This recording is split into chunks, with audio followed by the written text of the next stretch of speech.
Olá, boa tarde a todos. Estamos aqui começando o nosso assunto de literatura do ano, começando com o pré-modernismo, e nós vamos trabalhar em duas aulas diferentes, né? A primeira a gente vai falar sobre o que é o pré-modernismo, né? O contexto histórico, as características dele, eu vou falar sobre relações que ele tem com a linguagem da época, com o contexto histórico da época, e falar sobre dois autores muito massas que a gente vai falar, que é Graça Aranha e Euclides da Cunha, tá bom?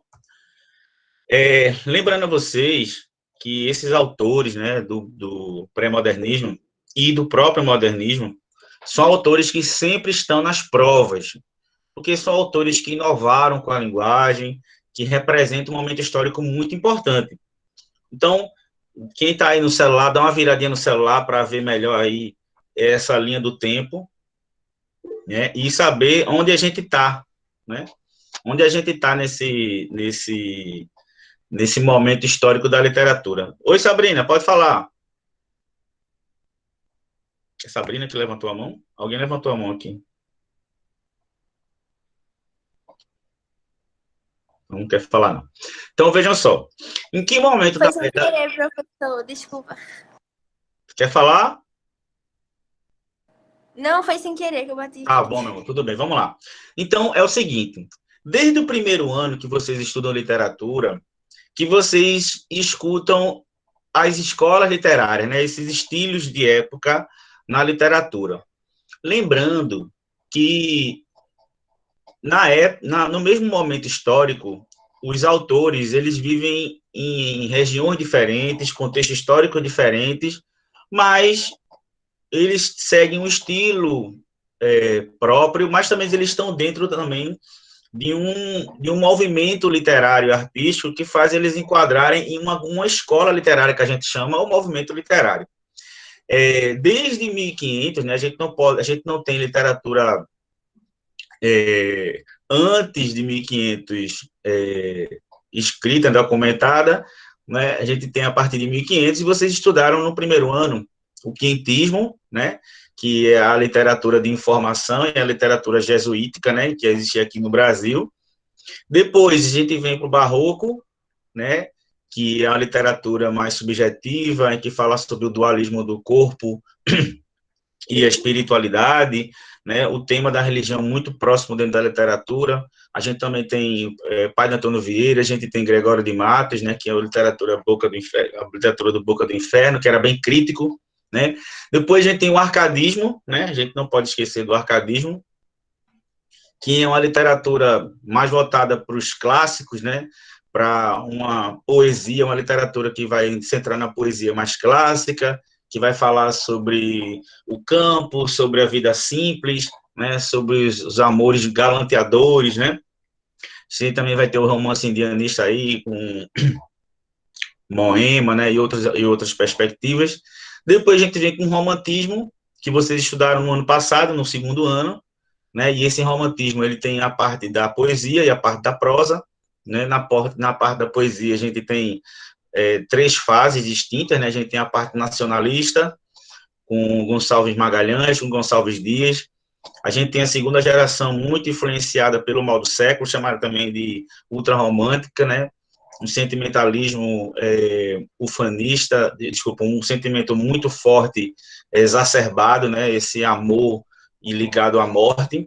E depois a gente vem em um momento muito importante, que é a ruptura dessa literatura romântica, né, demais, nessa época entre 81 e 1902. Nesse momento aqui histórico, a gente tem praticamente, no momento aqui, três literaturas convivendo ao mesmo tempo, né? O realismo, com a literatura mais voltada para o psicológico, análise psicológica, né?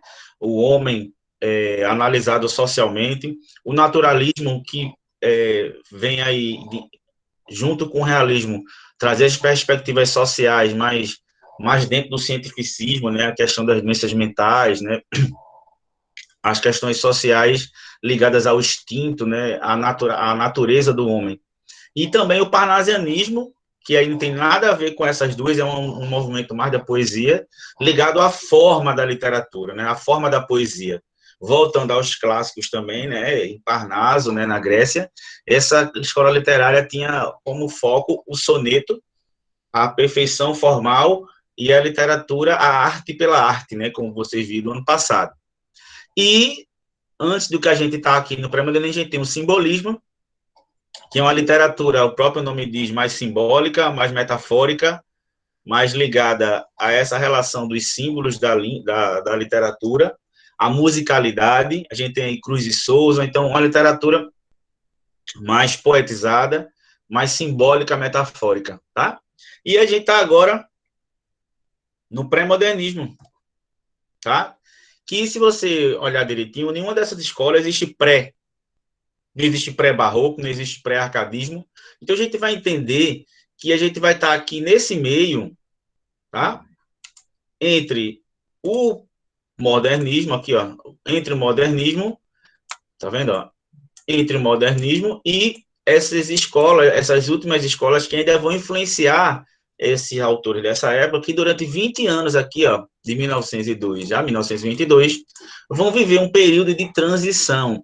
O que é isso? Um período que ainda vai ter muita influência dessas escolas anteriores, mas já vai haver uma inovação na linguagem e características que já vão iniciar o modernismo, que logicamente após ele, em 1922, quando começa a Semana de Arte Moderna.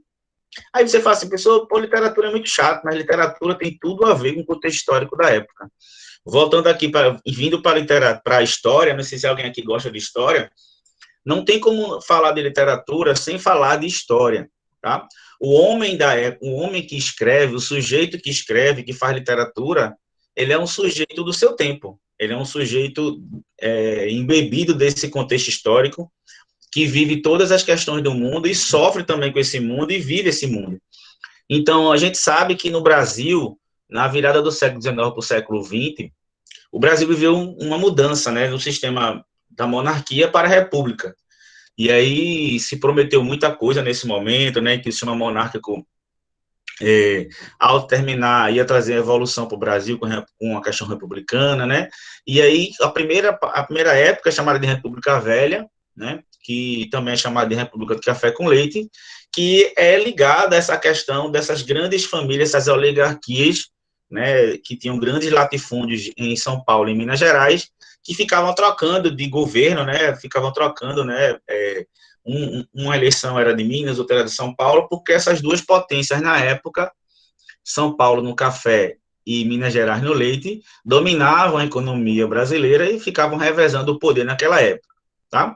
Lembrando que outras camadas sociais eram muito influenciadoras naquela época, não só a oligarquia rural, mas também a classe dominante, né, que era a burguesia industrial. São Paulo e Rio de Janeiro se industrializando, principalmente São Paulo. O Rio de Janeiro também passando por um processo de urbanização muito grande, né, como capital do Brasil. São Paulo também um centro industrial muito grande, como existe até hoje. E essa urbanização das cidades criou novos estados sociais, criou novos problemas, porque quando se urbaniza, quando se higieniza uma cidade, como aconteceu no Rio de Janeiro, por exemplo, né, em modelo aí aos franceses que fizeram uma urbanização na França, né, em Paris, se quis fazer aqui no Rio de Janeiro, e não vou entrar muito no assunto, mas você sabe que foi daí que começaram a largar as ruas, destruir os cortiços, né, em que a população pobre estava, para meio que higienizar a cidade, né? Então, essas pessoas saíram dos centros urbanos de Rio de Janeiro e foram começando um processo de favelização, né? Foram expulsos desses centros urbanos importantes e criaram aí esse proletariado, né? Esse subproletariado que está na nossa sociedade até hoje, ligado com certeza ainda a uma economia cafeeira muito forte, né, ao mesmo tempo que a cana-de-açúcar nordestina ia decaindo muito, né, e a grande produção cafeeira virava o símbolo. Então, essa mesmo proletariado que foi levado, né, para longe dos grandes centros urbanos, também é ligado a uma escravatura que estava abolida há pouco tempo. A gente está falando aqui de 1902, 1900, no começo ainda do século XX, e você sabe que as consequências dessa escravatura recém-abolida, todo mundo sabe quais são as consequências, né? Os escravos, eles receberam a alforria, mas eles não tinham condições de criar suas famílias, não tinham territórios, não tinham propriedades, e por esse processo aí, desses grandes senhores das oligarquias paulistas, eles começaram a não querer aceitar os negros como empregados, que eles acabavam trabalhando de graça antes, né? Então, eles começaram a convocar, exatamente, Camila, sempre política, começaram a convocar receber imigrantes europeus e asiáticos, né, para substituir os negros na lavoura, porque eles pensavam assim, pô, eu nunca paguei nada para esse negro trabalhar para mim, agora eu vou pagar? Então, a gente começa aí o processo do racismo estrutural no Brasil, também daí, né? Esses negros que eram alforriados, ele não tinha nenhuma integração cidadã, né? Eu acabei de ver um vídeo, me desculpe agora o nome da atriz, eu não sei como é o nome da atriz, que na década de 50, né, veja na década de 50, viu, de 40 para 50, ela foi uma personagem muito grande no filme E o Vento Levou, e essa atriz americana, ela foi indicada, né, a melhor atriz coadjuvante pro Oscar, e ela não pôde ir no Oscar, né, não pôde ir na premiação porque era ela negra, né? Então, por várias premiações que ela tinha sido indicada, por ela ser negra, nem na abertura, nem no lançamento do filme ela podia entrar no cinema, porque ela era negra e eram proibidos negros nas sessões de cinema, mesmo que eles estivessem na tela. No Brasil não é diferente, esses negros não tinham essa integração cidadã, não tinham direito à educação, não tinham direito à propriedade, e essa condição deles fez com que esse racismo estrutural acontecesse, né? Como durante vários tempos aqui no Brasil existiam também lugares que negros não podiam entrar. A gente tem uma relação muito próxima com isso. Aqui em Recife também, sempre essa oligarquia branca, né, que proibiu o negro de viver, como um componente da república viável, né? O negro sempre como alguém que está excluído da sociedade. Não sei se vocês sabem, mas durante muito tempo, no Clube Náutico Capibaribe, aqui em Recife, né, do Náutico, o negro não podia entrar, né? Quem era negro não podia entrar, e depois de muitos anos foi aberta essa exceção, e por isso que muitas vezes o Clube Náutico Capibaribe está ligado a esse público mais branco, né, mais ligado a essa sociedade racista, né. Então, é massa a gente trabalhar literatura, gente, porque isso tem tudo a ver com literatura, né, e até hoje, né, Gabriel, meio que a imagem que se tem da torcida da Fanáutico, né, a torcida do Náutico, é meio ligada aos homens brancos que moram ali em Casa Forte, né, moram ali na Madalena, né, isso é muito por dentro. Então, dentro disso, dessa massa de desempregados, né, de desvalidos, começaram as desigualdades sociais. E vocês acham que um escritor naquela época, que era um cara que tinha consciência, né, que estava dentro dessa perspectiva toda, que entendia todo o processo que estava acontecendo, será que ele ia ficar alheio a tudo isso? Então, a gente vê que durante muito tempo, né, por exemplo, na época do parnasianismo, a poesia nunca falava do social, falava da beleza da arte, falava da arte pela arte, né? No romantismo se endeusava e se colocava a vida da burguesia como perfeita, né, como aquela vida dos romances impossíveis, mas a literatura aqui no pré-modernismo começa a perceber que essas desigualdades sociais estão acontecendo no Brasil e podem ser colocadas na literatura, tá bom? Então, não são todos os atores que fazem isso, mas nesse contexto histórico, alguns autores fizeram isso. Como a gente vai ver o Euclides da Cunha quando escreve Sertões, que fala da vida do sertanejo. Então, cada vez mais, nessa época, aí no começo do século XX, esse abismo está bem maior entre o povo e os dirigentes, né, da República, que eram dominados por esse grupo de latifundiários, que marcava o tradicionalismo agrário brasileiro, que até hoje tem essa camada ruralista, né, que representa esse tradicionalismo que às vezes é só na teoria, né, e desse outro lado também tem essa burguesia industrial, né? Então, por exemplo, São Paulo tinha a oligarquia rural e também tinha a burguesia industrial dos grandes centros, né? Que era totalmente influenciável pelo capital europeu e dos Estados Unidos, né? A gente sabe que até hoje isso acontece. Então, é isso, gente. Então, nesse momento em que o Brasil vivia tantas desigualdades sociais, os primeiros anos dessa república no Brasil foram marcados por algumas insurreições, revoltas, né? Como a revolta da Armada, a revolta da Chibata, né? Dentro aí da Marinha do Rio de Janeiro, a revolta da vacina, né?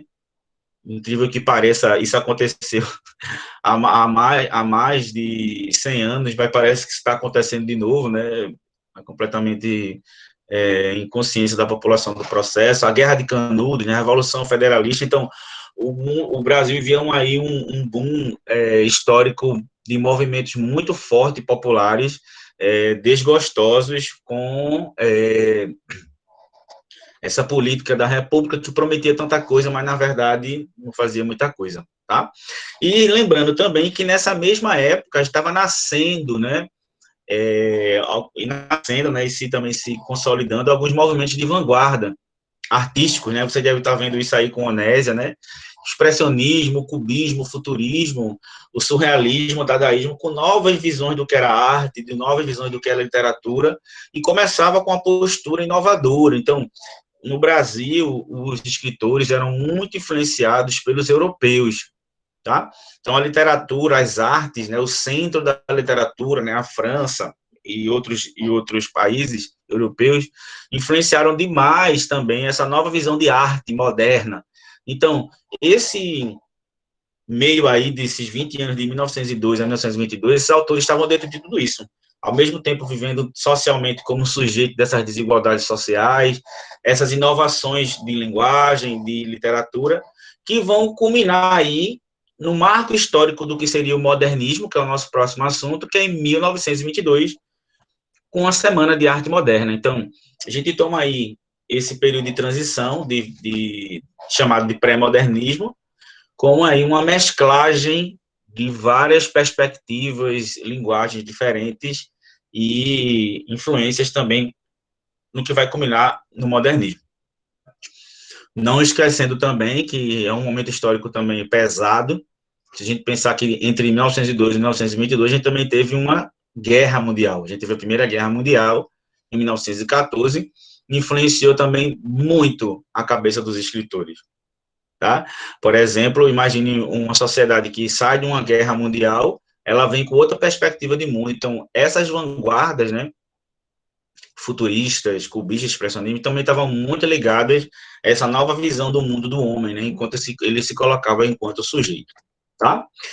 Então, é isso. Então, é um período de transição, né, esse período aí de 20 anos de transição, e não é constituído para modernismo como uma fase, como uma escola literária, mas esse período de transição, né, entre o simbolismo e o modernismo, tá aqui no meio, como eu coloquei lá na frente. Então, a gente não pode esquecer, para a prova, para tudo, para a literatura, que esse momento é um momento de sincretismo. Os autores dessa época têm características completamente diferentes, tem algumas coisas que fazem com que eles tenham algumas características parecidas, mas muito deles era ligado a um sincretismo muito grande de ideias do realismo, do naturalismo, do parnasianismo e do simbolismo, que faziam com que fosse um momento mais eclético, mais flexível. Então, vocês vão ver, por exemplo, Augusto dos Anjos, um autor completamente ligado à estética parnasiana, com a linguagem simbolista e com os temas naturalistas. Então, tipo, e ao mesmo tempo você vai ver Lima Barreto com temas mais sociais, fala sobre preconceito racial, que nunca se falou na literatura, com Clara dos Anjos, por exemplo, vai falar sobre a loucura também, que é um tema muito caro ao naturalismo. E essa flexibilidade faz com que também, nesse momento, esteja uma renovação da linguagem, os autores vão focar um pouco mais na realidade brasileira daquela época, alguns aspectos políticos, tá, culturais e sociais, mas alguns, nem tanto, vão entrar, como alguns dos Anjos, que não vai entrar nessa perspectiva, tá? A gente tem aqui 2 livros que a gente vai trabalhar hoje, que é Canaã e os Sertões, que vão entrar na questão social, né? Canaã vai falar sobre a questão da imigração no Brasil, né? A imigração no Brasil, justamente dos alemães, e como essa perspectiva vinha aqui do preconceito da raça, né, da sub-raça, e sertões da mesma forma também no sertão nordestino. Então, a literatura não é uma coisa para ser decorada, tá bom? É uma coisa para ser entendida. Eram caras aí, pensadores naquela época, que eram sujeitos históricos na época, tinham suas opiniões, tinham suas relações com o mundo, e aí é bem interessante a gente ver isso, tirar eles um pouco desse pedestal de escritor famoso. Não, era uma pessoa que viveu o mundo, né? Com a sua forma, com suas características, tá certo? Alguém quer falar? Professor, Diga aí. ver o que buscava mostrar a realidade da classe trabalhadora e a classe pobre seria o realismo ou o naturalismo? Eu sempre fico em dúvida entre esses dois. Não, veja só. Tanto o realismo como o naturalismo, eles são muito próximos, tá? Só mesmo ao ser próximos, a gente toma o realismo como o naturalismo. Não é que eles tinham a intenção de falar sobre os pobres ou tinham a intenção de falar sobre a miséria em si. No realismo, o próprio nome diz, se tentava colocar os personagens na sua realidade psíquica, na sua realidade psicológica como sujeito de uma sociedade. Então, por mais que a gente tenha, por exemplo, no naturalismo, a narrativa do Curtiço, por exemplo, que era uma narrativa de pessoas que viviam num submundo, né, sem nenhuma qualidade de vida, né, eram pobres, miseráveis.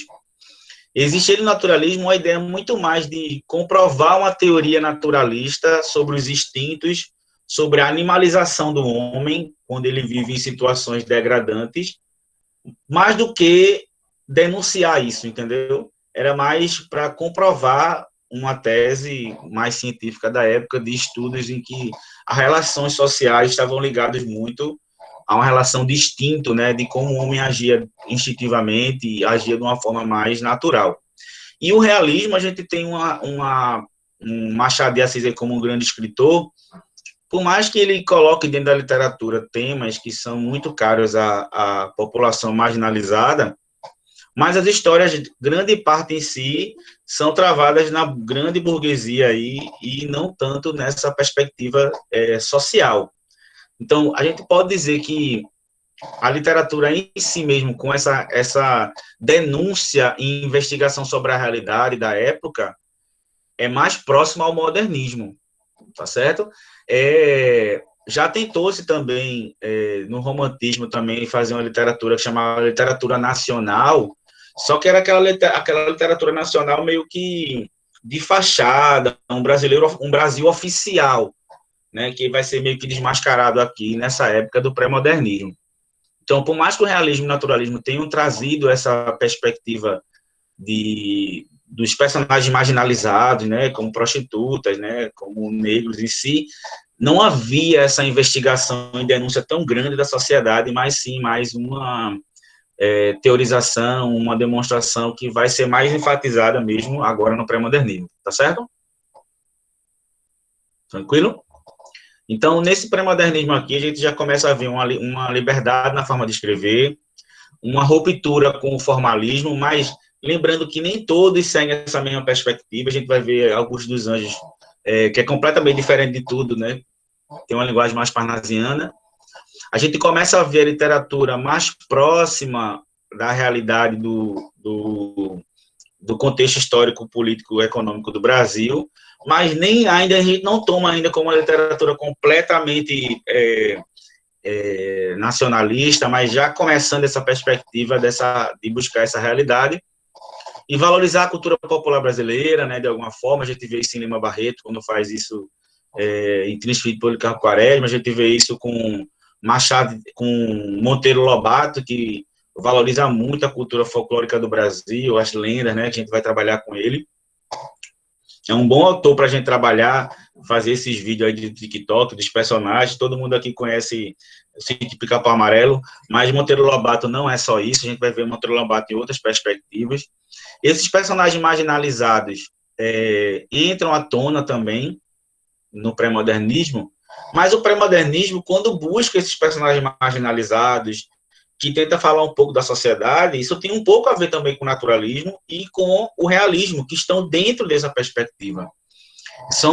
Se você pensar direitinho, né, 1880 para 1900 são 20 anos de diferença, então ainda havia influência desse naturalismo, o homem visto como um ser instintivo, um ser animalizado. Os personagens, por exemplo, do Curtiço, não sei se vocês lembram, eles eram animalizados, né? A podridão daquele lugar fazia com que eles virassem um resultado do meio, né? O determinismo era muito forte naquela época, e às vezes, quando eles acordavam, Luiz Azevedo escrevia eles como se fossem galinhas, né? Como se fossem porcos convivendo nesse espaço marginalizado, tá? E a gente vai falar sobre o primeiro autor da gente, né? Dessa literatura. Isso. Todo ano cai, gente, o Curtiço. Todo ano cai o Curtiço, cai os Sertões que a gente vai trabalhar hoje. Autores regionalistas caem muito, né? A gente vai ver isso. Então, presta atenção.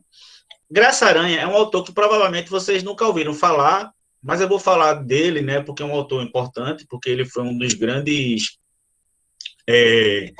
incentivadores da Semana de Arte Moderna em 22. Ele é um cara da academia, tá? Ele é da Academia Brasileira de Letras, né? Que é mais o espaço da formalidade da arte, da literatura brasileira. Mas ele foi aí abduzido, né?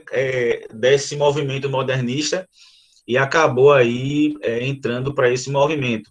Ele nasceu no Maranhão, ele estudou Direito em Recife. Vocês vão ver que muitos desses autores, essas pessoas que tinham muito dinheiro, né, nessa época, que tinham direito a ter uma universidade, muitos deles vieram estudar Direito aqui em Recife, na Faculdade de Recife, né, que hoje é da Universidade Federal de Pernambuco e fica ali perto do 13 de maio.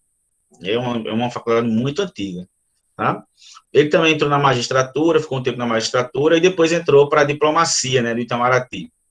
Então, ele é um cara que saiu da academia, foi influenciado pelos novos modernistas e escreveu um livro, Canaã, que aí ele tem outras obras, mas Canaã talvez é o mais importante para a gente, tá bom? Então, ele participou da Semana de Arte Moderna, tá ele aqui, ó, nessa imagenzinha, isso aqui é uma imagem dos autores aqui da Semana de Arte Moderna. A gente tem aqui Oswaldo de Andrade, Mário de Andrade, né, Manuel Bandeira, a gente tem vários, Guilherme de Almeida, vários autores, e tem ele aqui, né, no meio, que participou também da Semana de Arte Moderna, e a gente vai ver isso quando a gente for ver no próximo assunto, a Semana de Arte Moderna.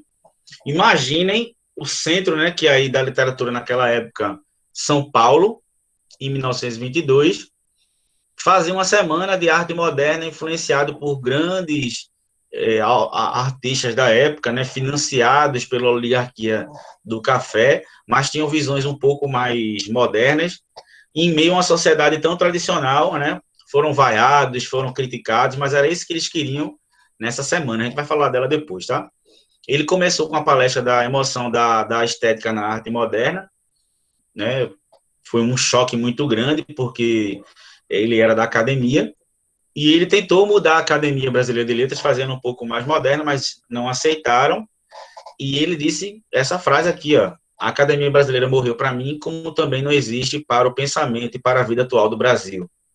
Se fui incoerente aí entrando e permanecendo, separo-me da Academia pela coerência. Então, ele foi um cara que se revoltou aí contra esse modelo estético mais tradicional, né?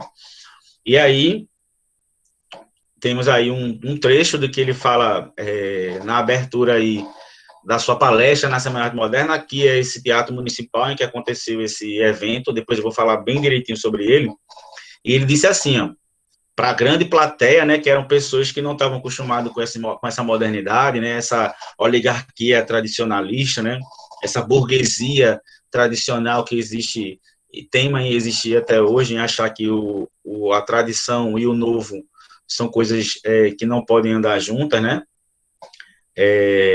Então, ele diz assim: para muitos de vós, a curiosa e sugestiva exposição que gloriosamente inauguramos hoje é um aglomerado de horrores.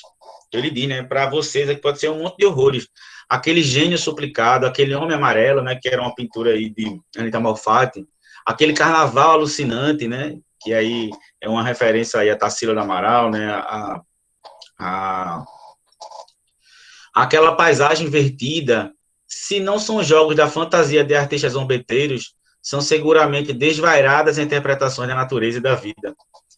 Não está terminando o vosso espanto. Outros horrores vos esperam, né? Ele faz uma metáfora aí, dizendo que o moderno era um horror para ele, né? Daqui a pouco, juntando-se a essa coleção de disparates, uma poesia liberta, uma música extravagante, mas transcendente, virão revoltar aqueles que reagem movidos pelas forças do passado. Para esse retardatário, a arte ainda é o belo. Nenhum preconceito é mais perturbador à concepção da arte do que o da beleza. Os modernistas achavam esse conceito de beleza, esse padrão de beleza, uma estética ultrapassada, e o que era o belo? Então ele diz que quem acha que a literatura é feita só do belo, está ultrapassado. Então vamos falar da obra dele, Canaã, tá? Para a gente não se alongar muito. O nome Canaã aí está ligado à Terra Prometida, né? Um nome bíblico, né? Ligado à Terra Prometida, mas tem dois personagens aí principais, que é Lentz e Milkau, que são opostos aí, né? E Graça Aranha usa esse livro, né? Há uma crítica muito grande a esse livro, que ele usa esse livro para fazer meio que um ensaio sobre o que ele acha das teorias do mundo, né? Uma teoria mais fascista, uma teoria mais humanizada, né? Então, Canaã foi lançado em 1902, é chamado de romance-ensaio, ou romance de tese, né, em que Graça Aranha queria meio que provar a teoria que ele tinha sobre a imigração, né? Eram dois imigrantes, Lentz e Milkau, né, como está aqui, Lentz e Milkau, que eles vieram da Alemanha direto para o Espírito Santo, e lá era tratado o papel da imigração, né, o atraso do Brasil e o próprio sentido da vida, né? A gente vai ter dois personagens aí bem interessantes. Lentz era o cara mais tradicional, com ideias mais colonialistas. Vocês vão ver aí os absurdos que Lentz falava. Ele dizia que o Brasil só ia superar todas as suas mazelas quando a raça ariana viesse para o Brasil e colonizasse realmente o Brasil, como os holandeses, como os alemães, porque havia uma superioridade, exatamente, havia uma superioridade de raça, e vocês imaginem que ainda existem pessoas que acham isso, né? Vocês estão vendo aí, dentro da nossa política, pessoas fazendo símbolos nazistas, né? Completamente ligados a um racismo muito forte naquela época, e esse personagem de Lentz marcava essa visão. Tá? E ele dizia que, no nível pessoal dele, o que ele achava do Brasil é que ia ser uma sociedade que ia sempre viver na miséria, porque era feita de uma população miscigenada, não pura. Tá? E essa massa era incapaz. Então, era um diálogo, a obra toda é um diálogo entre Lentz, que tem essas ideias mais, que chega aí até ser um pouco fascista, né? E Milkau, que era um cara mais universalista, que era um cara que ele defendia a imigração da sociedade brasileira como um valor, né? Ele achava que, do ponto de vista dele mais social, que ele sonhava com uma democracia étnica, né? Que na filosofia dele vem um socialismo aí mais cristão, as ideias do amor, da solidariedade, da piedade. E ele falava que era muito bonito isso no Brasil, essa miscigenação, essa mescla, né? E essa busca da paz, da harmonia. E o Brasil podia ser esse Canaã aí, referente aí a essa terra prometida, vista aí como uma questão visionária, né? E aí a natureza da obra é essa, né? Esse debate entre Lentz e Milkau é bem interessante. Eu vou mostrar um trecho para vocês. Como sempre, existe aí uma mulher no meio, Maria, que ela entra nessa história, e aí mostra o papel do machismo naquela época, né? Uma mulher que não podia viver fora dos padrões de um casamento, de ser ligada à imagem de um homem, a perspectiva do preconceito naquela época, e ela acaba, Milkau acaba se apaixonando por ela, né? Esse cara mais humanista, né? Começa a se apaixonar por essa mulher, e ela aparece sendo julgada muito na sociedade em um momento da obra que ela aparece grávida, e ela fugindo, né, dessa sociedade machista, né, que achava que a mulher solteira, grávida, era um grande pecado, né, essa mulher era praticamente esquartejada socialmente, e no momento, para não falar, resumir um pouquinho a obra, ela fugindo dessa pressão social, ela acaba indo para o mato, né, e lá ela tem o filho dela, ela pare, e uma cena um pouco fantasiosa demais, eu acho que exagerada para a obra, um grupo de porcos começam a lamber a placenta dela, né, com a criança, e acabam devorando o filho dela. Bem que cena pesada, né? E aí, quando ela volta, né, ela é acusada de infanticídio, né, ela é julgada, né, ela acaba sendo julgada, né, ainda mais uma mulher solteira que acusada de infanticídio, e aí, no final,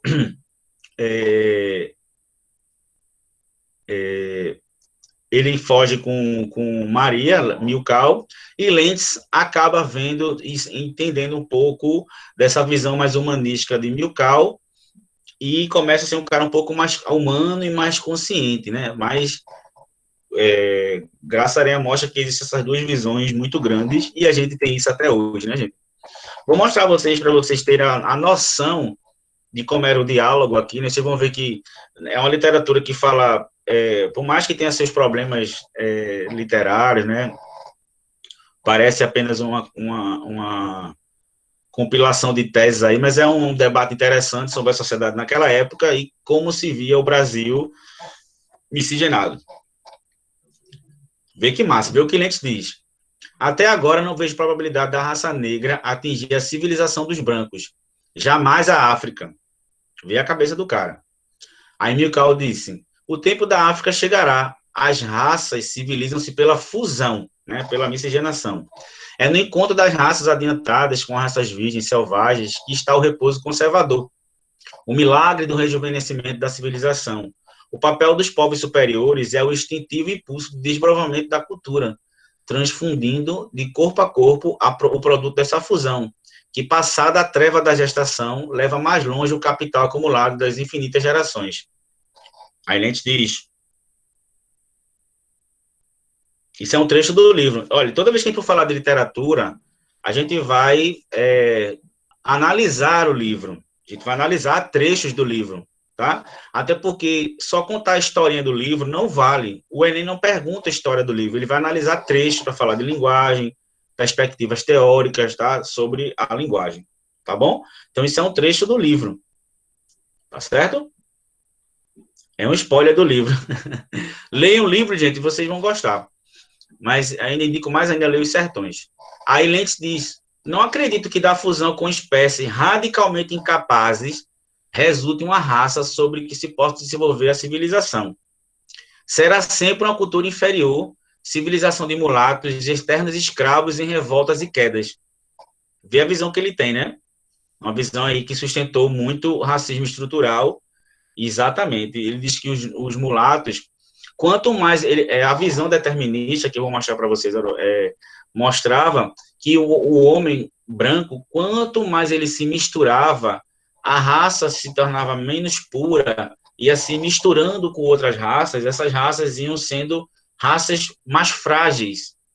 Então, por exemplo, o sertanejo que a gente vai ver nos sertões, ele era a mais fraca fusão do mundo, porque ele é a mistura de índio com negro, com mameluco. Então, esse enfraquecimento, né, híbrido da raça. E Lentz diz, enquanto não se eliminar a raça, que é o produto de tal fusão, a civilização será sempre um misterioso artifício. Todos os minutos rotos pelo sensualismo, rompidos, né? Pela bestialidade e pelo servilismo inato do negro. Então, vejam aí um pensamento aí completamente racista estrutural, e que o negro só era ligado pela sua sexualidade, era ligado à sua bestialidade, a besta mesmo, e o servilismo inato. Então, é como se fosse inapto ao negro servir ao homem branco. Então, isso justificou muito o processo de escravização do negro, como se essa fosse uma aptidão negra, né, ser escravo. O problema social para o progresso de uma região como o Brasil está na situação de uma raça híbrida, misturada, né, como a de mulatos por europeus. A imigração não é simplesmente para o futuro da região do país, um caso de simples estética. É, antes de tudo, uma questão complexa que interessa o futuro humano. Então, veja como o Lênin aí representava essa visão fascista, né, individualista, e daí da superioridade da raça ariana, né? E mais um trecho, e Mikau diz: a substituição de uma raça não é remédio ao caos de qualquer civilização. Eu tenho para mim que o progresso se fará numa evolução constante e indefinida. Nessa grande massa da humanidade, há nações que chegam no maior adiantamento, depois definham e morrem. Outras que apenas esboçam um princípio de cultura para desaparecer imediatamente. Mas o conjunto humano, formado dos povos, das raças, das nações, não para a sua marcha, caminha progredindo sempre, e seus eclipses, os seus desmaios, não são mais do que períodos de transformações para épocas fecundas e melhores.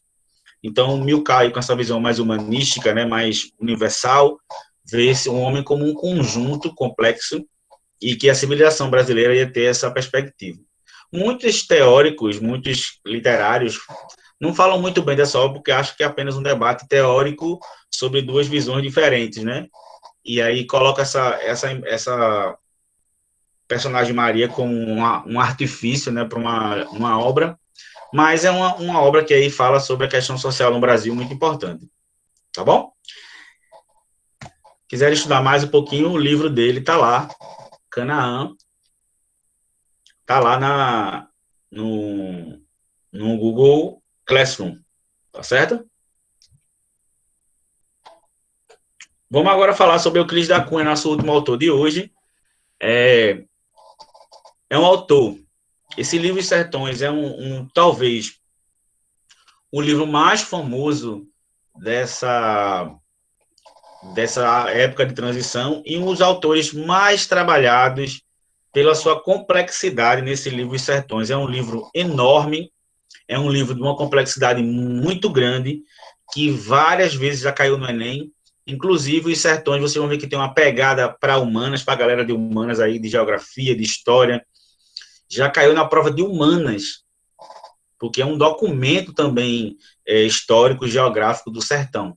Então, estudem Os Sertões, o livro Os Sertões também está lá no nosso Classroom, leiam, é um livro grande, mas leiam trechos dele, se interem da linguagem dele, né? São 3 capítulos grandes, né? Então, dê uma lida em cada parte de um, para você se inteirar do que se fala esse livro, para quando eu nem colocar ele, vocês saberem falar muito bem. Tá? Eu vou começar a falar de Euclides da Cunha de uma forma engraçada, tá? Euclides da Cunha, ele morreu por causa de uma gaia. Vocês imaginam a pessoa morrer por causa de uma gaia, de uma traição? Fosse assim, todo mundo já estava morto. Mas só que naquela época tinha a questão de honra, né? Que o homem desafiava outro homem quando se sentia ferido, né? Pela sua honra, né? As questões de honra, né? Eu vou falar já já. Então, presta atenção, gente. Euclides da Cunha, ele é carioca, tá? Ele era um cara ligado à questão militar. Ele estudou na escola militar. E ele tinha uma visão muito, muito interessante sobre a sociedade, tá? Ele, inclusive, ele afrontou o ministro de guerra na época do Império e foi um cara que foi se desligando voluntariamente dessa força militar e era um cara que estudou muito. É um cara que conhecia história, geografia, filosofia, sociologia, inclusive botânica. Então, é um cara que tinha uma visão muito ampla da sociedade. Então, imagine um cara que conhecia geografia, história, filosofia, sociologia, e ele é enviado tá? Aqui não é 1397, não, tá? É 1997. 1897, tá? Deixa eu ajeitar aqui. 1897. Certo? E em 1897 ele foi enviado. Pronto. Ele foi enviado para Canudos. Você sabe que houve a chamada de Batalha de Canudos, né? De Canudos. E ele foi enviado meio que como um correspondente de guerra, né? Um cara que foi enviado pelas forças para meio que escrever e inteirar o exército, né? E tudo que acontecia nesse arraial de Canudos, né? Do que estava acontecendo, porque era como se ele fosse os olhos, né? Dessa questão militar, para mostrar e escrever tudo que estava acontecendo desse arraial de Canudos, né? Então, um cara que viu tudo e escreveu. Então, durante 4 anos, ele ficou lá em Canudos, cobrindo, como fosse um jornalista, né? Cobrindo tudo que estava acontecendo e informando tudo a quem o colocou lá. Então, o Estado de São Paulo colocou ele lá e ele passou 4 anos fora, né? Então, o que é que aconteceu? O cara ficou 4 anos fora. A mulher ficou sozinha. O que é que aconteceu? Vem um carinha lá das Forças Armadas, mais novo, e ficou com a mulher dele. E aí, em 1902, né, bem depois que acabou a Guerra de Canudos, quando ele já tem voltado para o Rio de Janeiro, ele aí coloca em voga tudo que ele escreveu e cria a obra Os Sertões.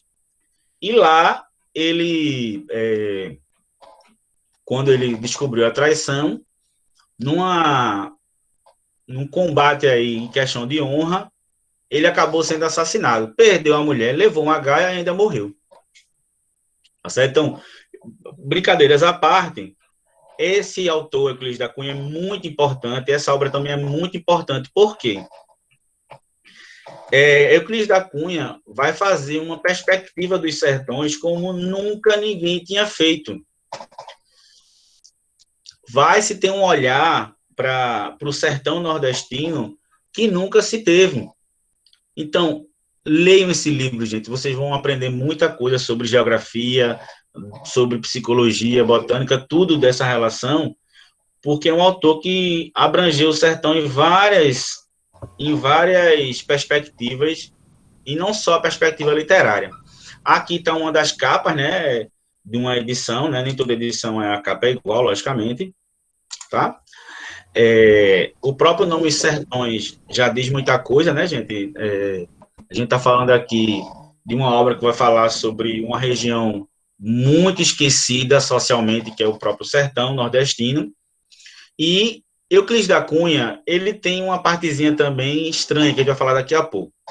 Mas ele tem uma visão mais preconceituosa, porque era um homem branco, um homem que tinha uma formação de um determinismo mais europeu, mas à medida que ele vai vendo a miséria do meio, a ingenuidade do sertanejo, todo o processo que ele vai vivendo, né, que ele conviveu com o sertanejo, que estava sendo atacado, né, pela República, por a República achar que eles eram inimigos, né, estava indo contra o sistema, mas eram apenas pessoas que queriam uma melhoria social, né, liderados aí por Antônio Conselheiro, né, que era um cara que era a favor da volta da monarquia, né, um cara que tinha uma visão um pouco contrária a essa república, que viu o movimento crescendo tanto que acabou querendo destruir essa insurreição, né? Exatamente. Um livro fala também da Guerra de Canudos, mas não só de Canudos, tá? Eu vou explicar o que ele fala. Então, vejam, ele não estava lá olhando tudo, ele não foi para cobrir essa Guerra de Canudos. Só que o que acontece? Ele, nessas andanças dele, como ele tinha uma visão muito ampla de humanas, né? Era um cara que conhecia geografia, psicologia, botânica. Então, o que acontece? Ele separa o livro dele em 3 capítulos. Eu vou falar isso lá na frente. A Terra. Então, o primeiro capítulo parece uma enciclopédia geográfica de geografia física do sertão.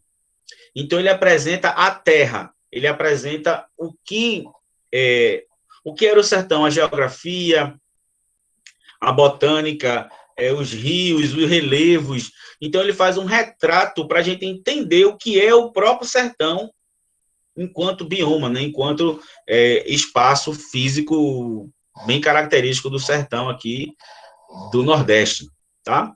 Então, depois ele vem com o homem, então uma visão sociológica do homem, do sertanejo, não é um personagem, o sertanejo não é um homem, é uma estrutura social, né? E depois, no último capítulo, ele fala sobre Canudos mesmo, sobre a Batalha de Canudos. Então, ele fala de onde o sertanejo viveu, quem era o sertanejo e a Batalha de Canudos, que é o seu último capítulo. Então, a gente vai ver um pouco na própria fala de Euclides da Cunha, quando vai falando do sertanejo, que ele tem ainda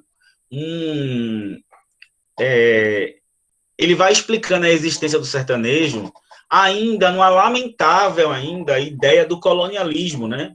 Dessa sub-raça, dessas representações do homem como uma raça, do homem sertanejo como uma raça inferior, e que são teorias desenvolvidas na Europa, vista, né, como um país tropical, como a gente viu a ideia de Lentz, né? Que eram ideias deterministas na Europa do século XIX. E aí, que ideias eram essas, né?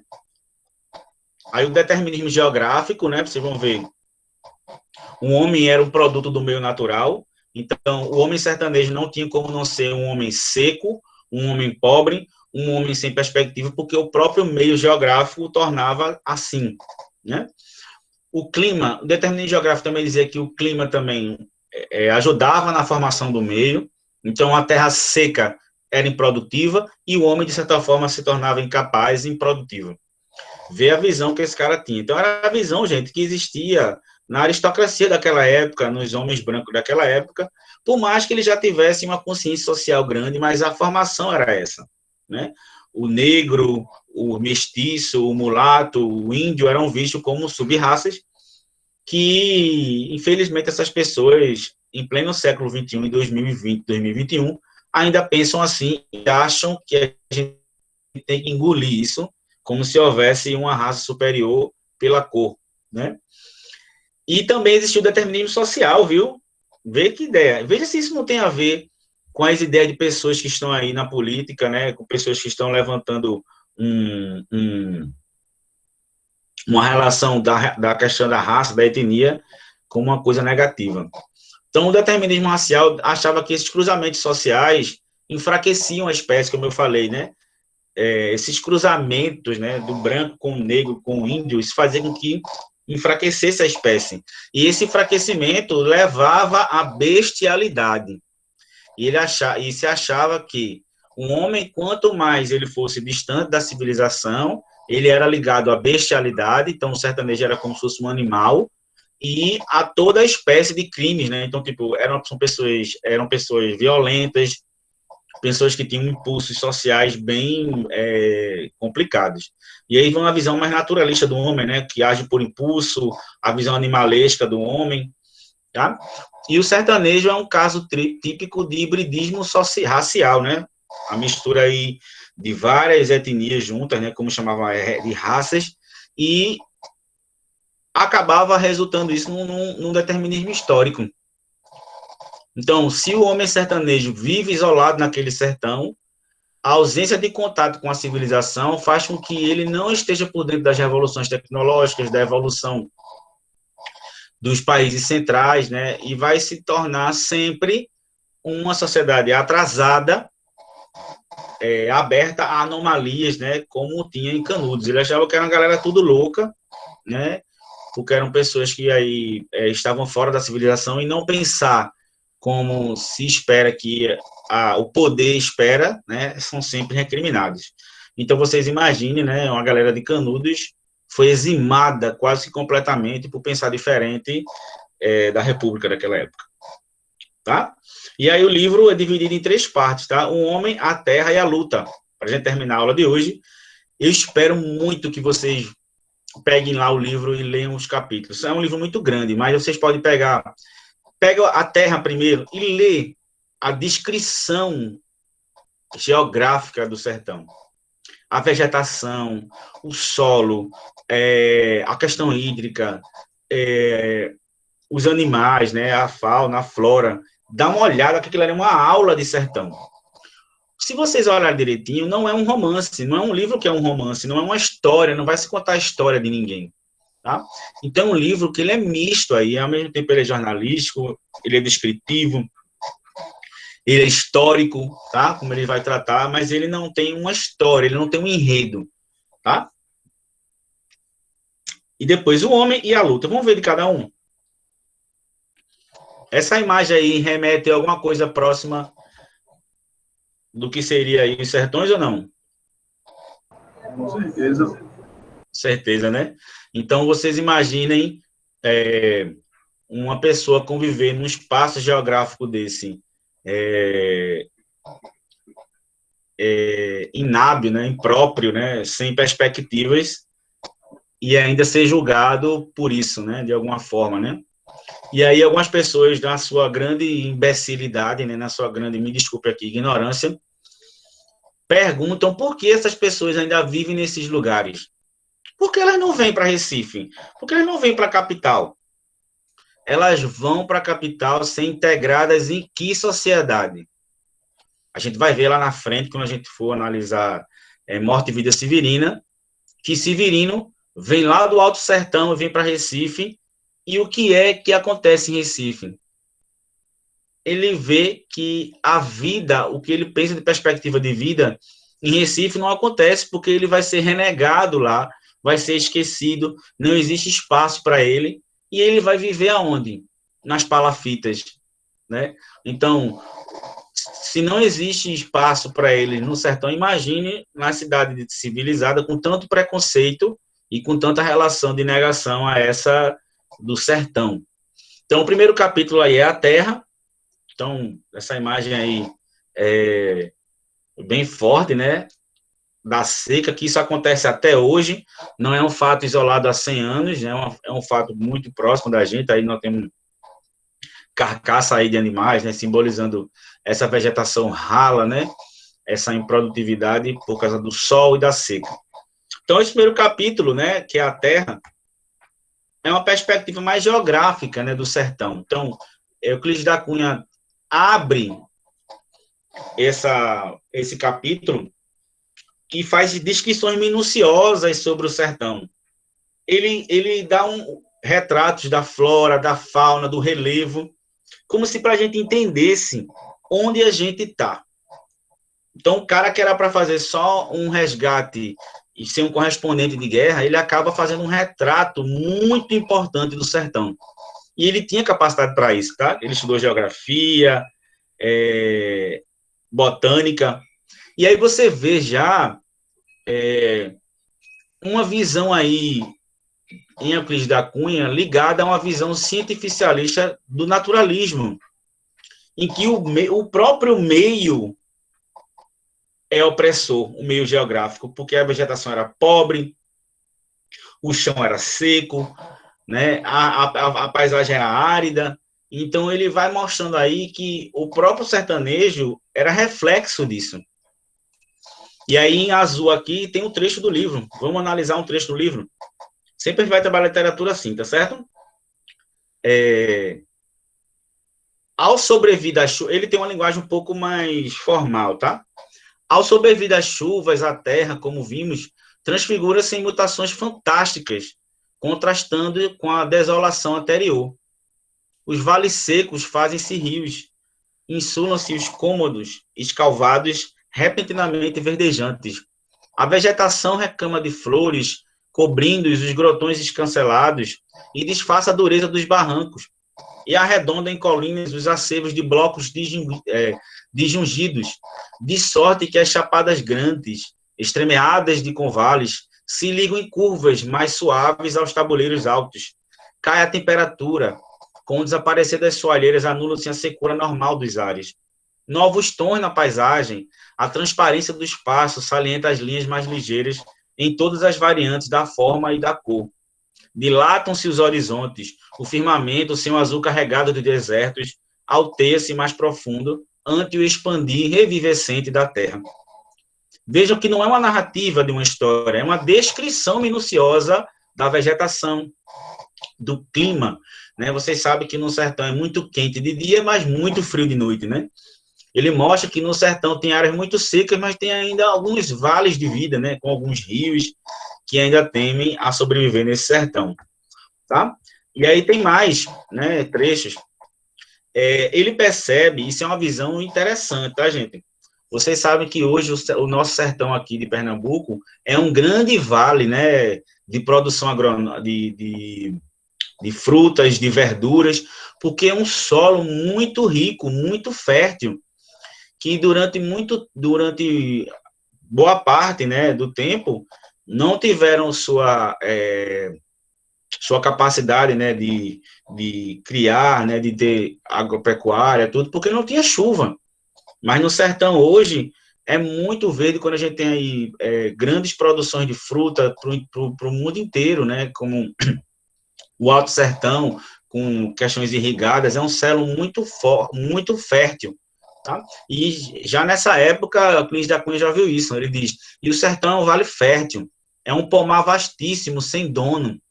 Depois tudo isso se acaba, voltam os dias torturantes, a atmosfera asfixiadora, o empedramento do solo, a nudez da flora, e nas ocasiões em que os estios se ligam sem a intermitência das chuvas, o espasmo assombrador da seca, ele diz que quando chove, o verde vem muito rápido, né? Tudo aflora, tudo fica bonito, mas só basta começar a seca que tudo, a nudez da flora, quer dizer, a flora fica nua, não tem flores, o solo fica rachado, né?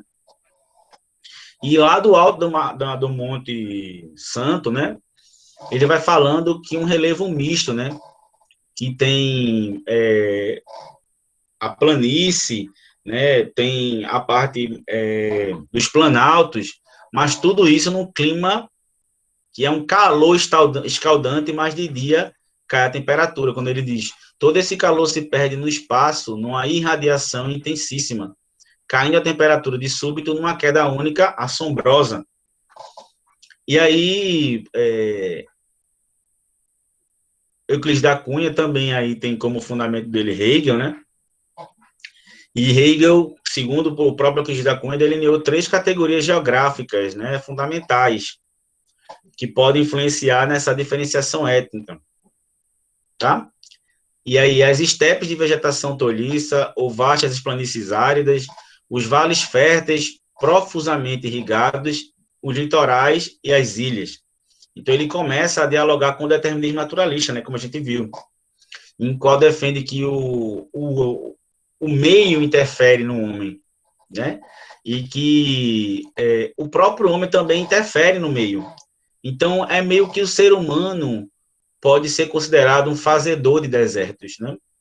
E a gente pode ampliar isso com o desmatamento, o uso exagerado do solo para uma reprodução agronômica, né, agropecuária, em que o próprio homem também é o fazedor desse deserto. Então, esse capítulo aí vocês vão ver uma análise geográfica muito forte. E aí?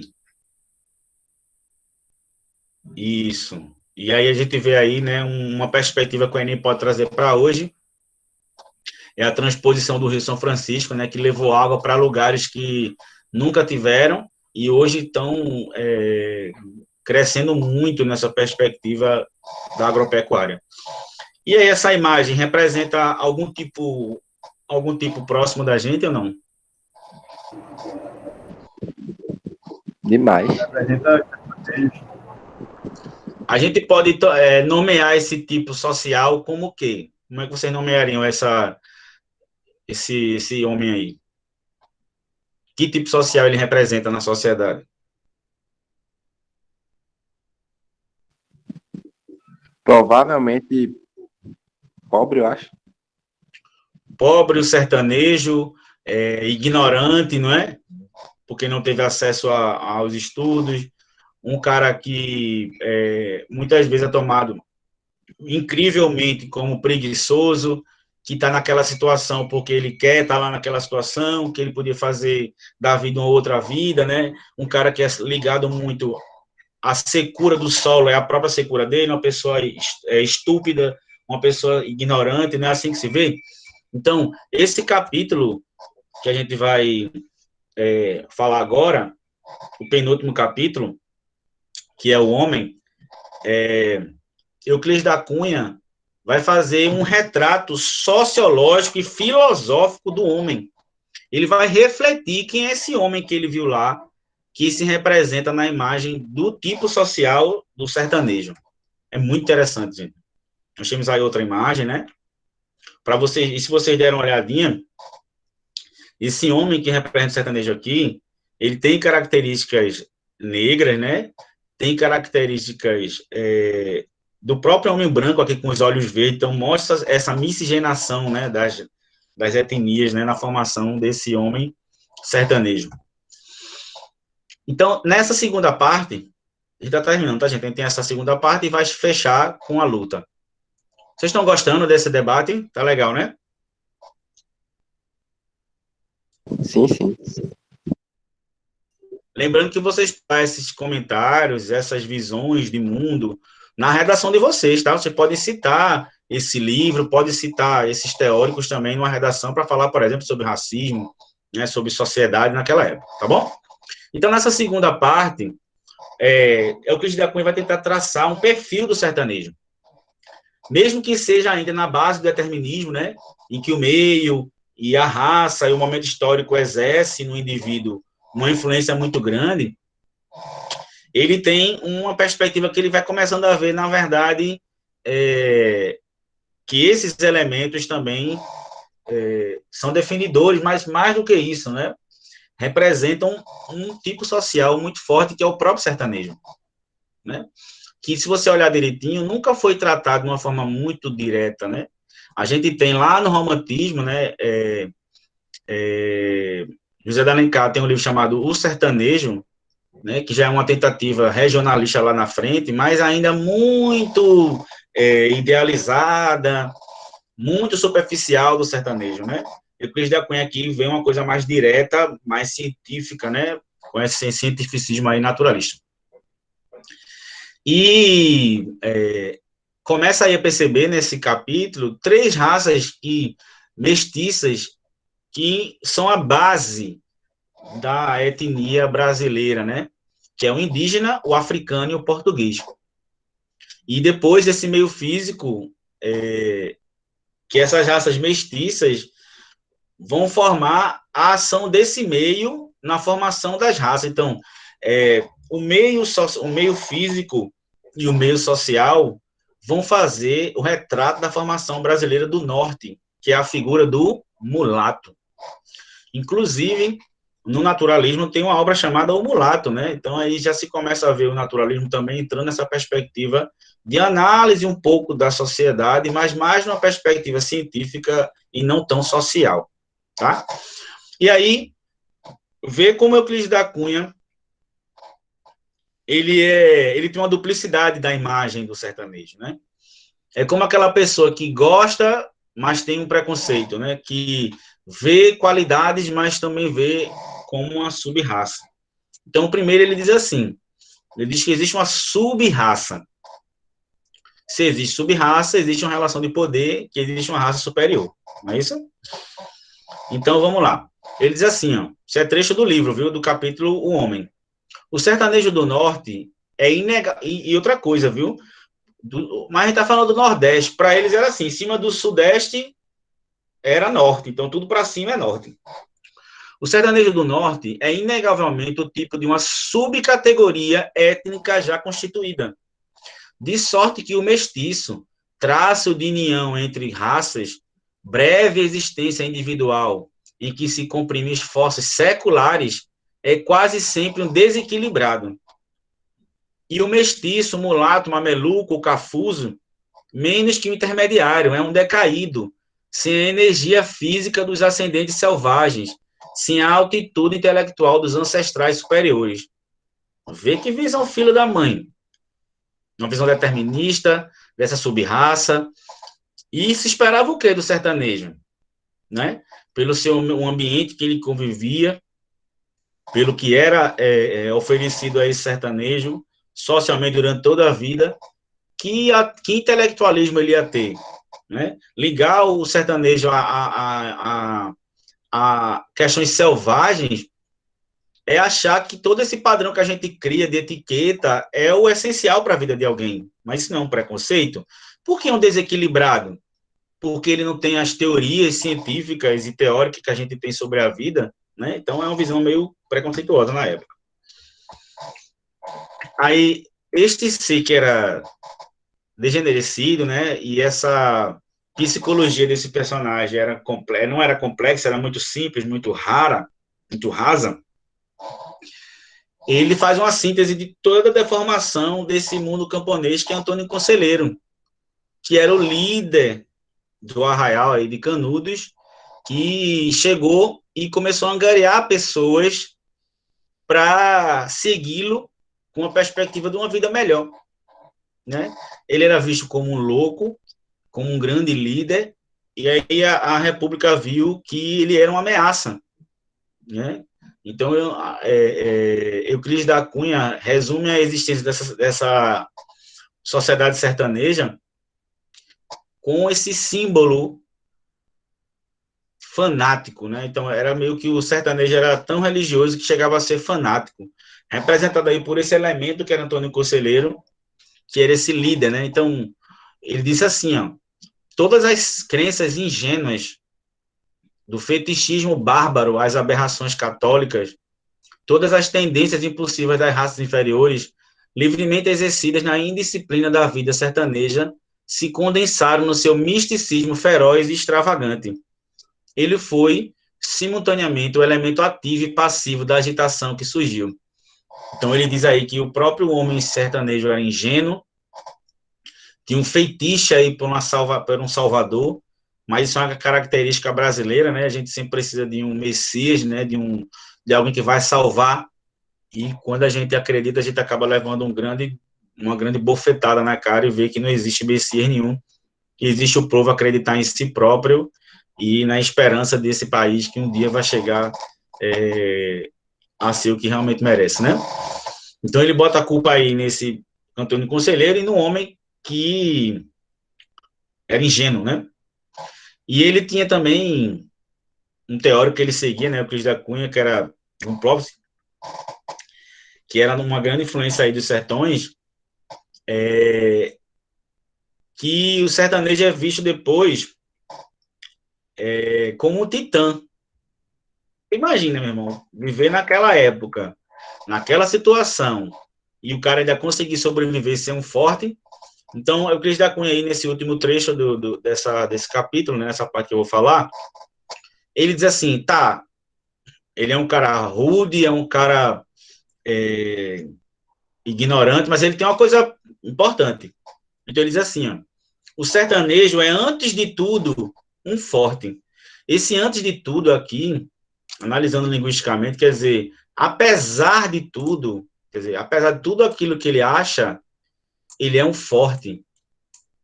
E esse forte é uma palavra polissêmica, né? Um forte como uma fortaleza, né? Um forte como um forte de beira-mar, um forte que protege, e forte como força mesmo, né? Ele diz que não tem um raquitismo exaustivo dos mestiços na horas têmicas do litoral. A sua aparência, entretanto, ao primeiro lance de vista, revela o contrário. Falta-lhe a plástica impecável, vê? O desempenho, a estrutura corretíssima das organizações atléticas. É desgracioso, desengonçado, torto.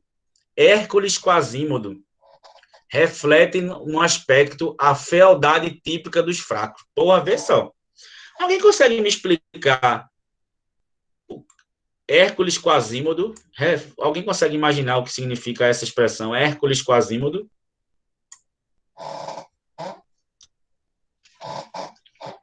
Alguém sabe quem foi Hércules? Ele aí, quando ele faz essa antítese de Hércules Quasímodo, Hércules é a força, né?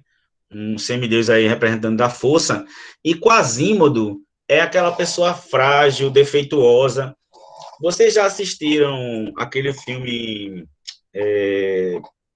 Ai, meu Deus, como é o nome do filme? Notre Dame. Sim, o Corcunda de Notre Dame. O nome dele não era Quasímodo? Quasímodo não é um nome. Quasímodo como fosse visto como um defeito. Ele não tinha uma corcunda assim, né? Então, essa metáfora que a Euclides da Cunha faz já caiu muito no vestibular. Hércules Quasimodo é uma metáfora, uma antítese do homem. Ao mesmo tempo era forte e ao mesmo tempo era frágil, né? E feio, né? Entretanto, então ele fala isso e depois ele diz, entretanto, toda essa aparência de cansaço ilude. Naquela organização combalida, operam-se em segundos transmutações completas, desculpa. Basta o aparecimento de qualquer incidente, ele exigindo-lhe o desencadear das estruturas adormecidas. Então, quer dizer o seguinte, que ele era frágil, mas bastava alguma coisa que precisava da força dele, que essa força vinha. Tá? O homem transfigurava-se. Aqui ele diz, impertiga-se, e da figura vulgar do tabaréu canhestro. A gente não fala que tabacuda é tabaréu, né? Que a gente fala tabaréu canhestro, é uma pessoa sem conhecimento. Reponta inesperadamente o aspecto dominador de um titã, acobreado e potente, um desdobramento surpreendente de força e agilidade extraordinária. Então, quer dizer, Euclides da Cunha veio com aquela visão negativa do homem, mas ele viu que o sertanejo, antes de tudo, é um forte. E quando precisa dele, em alguns segundos, ele deixa de ser uma figura inábil para se surpreender na força e agilidade. Então, se percebe aí uma denúncia social que, no meio dessa república brasileira que está acabando de ser criada, não havia olhos para esse sertão, não havia olhos para esse sertanejo. Tá? E a notícia, a imprensa noticiava apenas o que estava nas grandes cidades. Então, Euclides da Cunha foi a primeira voz, ou uma das primeiras vozes, que falou desse homem. Por mais que ele tenha uma visão preconceituosa na época, determinismo, foi ele que deu voz a se perceber como era a imagem e a vida desse sertanejo. Tá bom? E aí, por último, para a gente terminar a aula de hoje, nós temos essa imagem aí. Tá? Imaginem como a República via os pobres, como a República via o homem que se reunia, como se reuniu no Arraial de Canudos, para reivindicar direitos, reivindicar espaços. O que aconteceu? Foram perseguidos, né? E aí tinha como líder Antônio Conselheiro. A gente teve o primeiro capítulo, a parte geográfica do sertão, o segundo, a parte psicológica, social, né, sociológica do homem, e agora a parte histórica, né, é um retrato histórico muito grande do livro, que é a luta, que fala sobre a Batalha de Canudos. Só para a gente imaginar, olha aqui, a igreja, né, que foi construída na cidade, aqui do lado direito, e depois vocês vão ver como ela ficou, tá? Então, por mais que Euclides da Cunha tivesse essa visão determinista, ele se comoveu, né, que com essa guerra, né, a República mandou 1, 2, 3, 4 vezes sua tropa, né, do exército para destruir aquela Troia de Taipa, né, que eles achavam que esses homens que viviam em Canudos eram pessoas que tinham que ser derrotadas e as tropas oficiais deviam banir, né, esses insurgentes da resistência naquela época. E eram pessoas que não tinham nem arma direito, né, não tinham nenhuma perspectiva de domínio, né, da República, mas a República viu como uma ameaça, né? E aí eu vou dar houve um genocídio muito grande, né, porque houve a morte de quase todos, sejam crianças, mulheres. Então, nas primeiras vezes que essas tropas iam para Canudos, os habitantes lá de Canudos, eles, de certa forma, entre aspas, ganhavam a guerra, porque os próprios caras lá do exército não aguentavam a barra do sertão, da comida, do calor. Então, cada vez mais eles mandavam mais tropas, até que chegou a derradeira da eximação de quase todas as pessoas de Canudos. E aí, para a gente terminar, né, falar dessa primeira parte da aula de hoje, vou falar alguns trechos da luta que ele mostra que esse genocídio é insuportável, né, de se enxergar. Ele diz assim, ó, os novos combatentes imaginaram a guerra extinta antes de chegarem a Canudos. Tudo indicava. Por fim, os próprios prisioneiros que chegavam e eram os primeiros que apareciam. Notou-se apenas, sem que se explicasse singularidade, que entre eles não surgia um único homem feito. Os vencidos, varonilmente ladeados de escoltas, eram fragílimos. Meia dúzia de mulheres tendo ao colo crianças engelhadas como fetos, seguidas dos filhos maiores de 6 a 10 anos.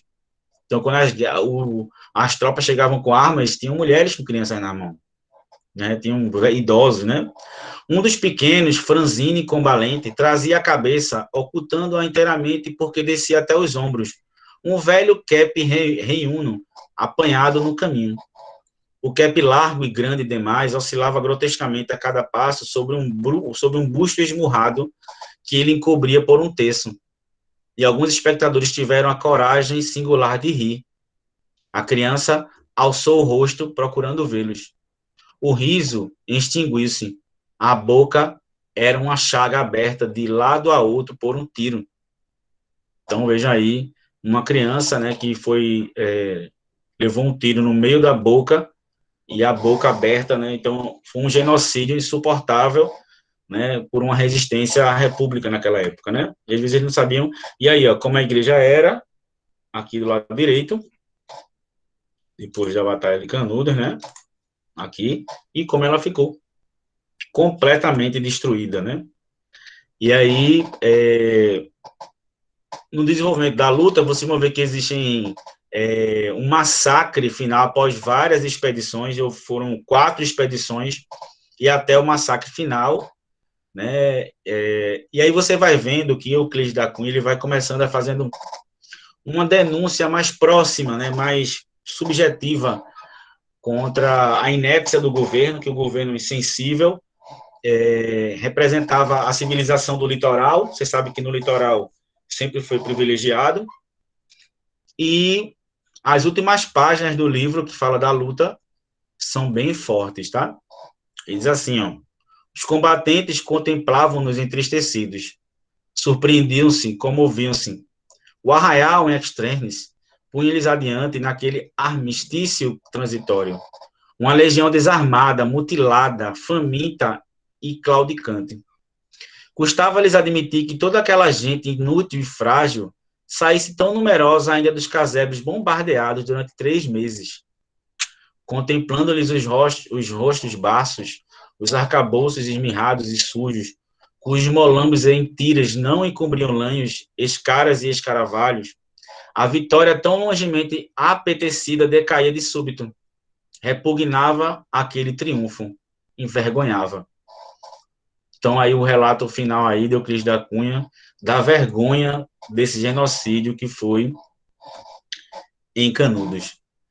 Ok, gente? Então, espero que vocês tenham gostado, né? A literatura não é só aquela chatice de ficar falando de obra, é uma coisa interessante, é uma coisa social, histórica. Então, leiam, gente, Canudos, leiam Canaã, e vão me inteirar nessa visão. Vocês viram como é importante, gente, a gente falar de história. A gente falou da história, do leitor, do autor como sujeito. Leiam. É um livro que não é uma história. É mais descritivo, né, científico, mas é um livro maravilhoso. Espero que vocês tenham entendido aí essa primeira parte. Na próxima semana, a gente vai ver outros autores, tá? Lima Barreto, Augusto dos Anjos e Monteiro Lobato, para a gente terminar essa parte de literatura. Espero que vocês tenham gostado. Vão começar a estudar esses livros para vocês começarem a pensar em que trechos, né, que obras vocês vão trabalhar na atividade desse assunto. Tá bom? Espero que vocês tenham gostado, espero que vocês tenham apreciado essa aula. Eu fiz com todo o amor do mundo, espero que vocês tenham gostado, tá bom? Um abraço para vocês. Coloquem aí o nome de vocês de novo para eu conferir depois, para a gente fazer a chamada, tá certo? Um grande abraço e até semana que vem.